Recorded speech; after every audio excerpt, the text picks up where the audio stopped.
So hello everyone, welcome to Pandey Tutorials once again.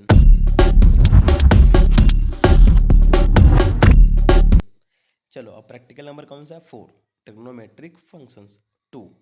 तो 1 तो आपने सॉल्व कर लिया होगा, अच्छे से उसको लिख लिया होगा, कंप्लीट कर लिया होगा। अब हम लोग स्टार्ट करेंगे 4। इसमें भी देखो कुछ फॉर्मूलेज दिए हुए इन्वर्स के, साइन और साइन इन्वर्स कैंसिल हो गए तो आंसर क्या आएगा? एक्स आएगा। ऐसे करके यहाँ पे बहुत सारे एग्जांपल दिए हुए, आपको इसको अच्छे से पढ़ना है, इसको अच्छे से प्रैक्टिस करो तो ये आपको डेरिवेटिव में काम आ जाएगा। डेरिवेटिव में बहुत अच्छे से काम आएगा। ट्रिग्नोमेट्री में तो उतना खास काम नहीं है इसका, लेकिन डेरिवेटिव में बहुत ज़्यादा काम है इसका। कुछ एग्जांपल सॉल्व किए हैं तो बोर्ड के प्रैक्टिकल एग्जाम में आने के चांसेस ज़्यादा रहते हैं यहाँ से। मोस्ट ऑफ द इंस्टीट्यूशंस क्या करते हैं पता है, कभी कभी कि वो सॉल्व एग्जांपल्स को ही ज़्यादा देते हैं प्रैक्टिकल एग्जाम में। तो आपको अच्छे से कंप्लीट करना है, इसको कंप्लीट करके रखो। यहाँ पे बहुत सारे फार्मूलेज दिए हुए हैं, ये सारे फार्मूलेज आपको डेरिवेटिव में भी मिल जाएगा डिफरेंशिएशन चैप्टर में, पार्ट 2 में। पार्ट 2 में भी बहुत सारे चैप्टर्स का वेटेज ज़्यादा है। इंटीग्रेशन हो गया, डेरिवेटिव हो गया, और उसके बाद में एप्लीकेशन ऑफ डेरिवेटिव हो गया, डिफरेंशियल इक्वेशन हो गया। ये सबके वेटेज ज़्यादा हैं, तो आप इन चैप्टर पे ज़्यादा फोकस करो। बाकी चैप्टर्स के वेटेज कम है, फटाफट वो हो भी जाता है, कवर हो जाता है फटाफट। चलो तो यहाँ पे एग्जाम्पल नंबर कौन सा चल रहा था? ये एग्जाम्पल नंबर 3। उसके बाद एग्जाम्पल नंबर कौन सा चल रहा है? देखो, हाँ ये 3 चल रहा है अभी तक।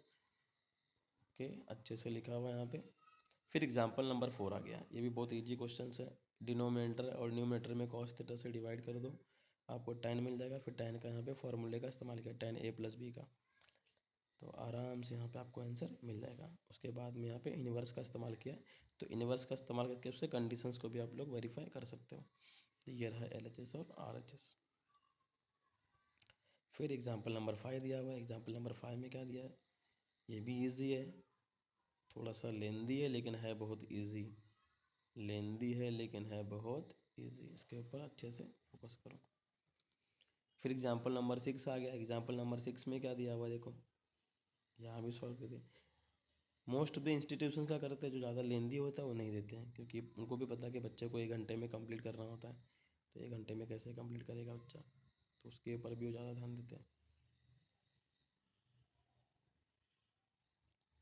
ये है एग्जाम्पल नंबर 7। ये भी बहुत ईजी है। डेरिवेटिव में आपने 1 माइनस कॉस थीटा का फॉर्मूला देखा है, 1 प्लस कॉस थीटा का फॉर्मूला देखा है। 1 माइनस कॉस थीटा होता है 2 sine square theta by 2, 1 plus cos theta होता है 2 कॉस स्क्वायर थीटा बाई 2। तो वही फॉर्मूले का यहाँ पे इस्तेमाल किया है, देखो। और 2 कैंसिल कर दिया, sine square upon cos square क्या होगा? tan square, square root cancel, tan inverse tan cancel, theta by 2 आ गया।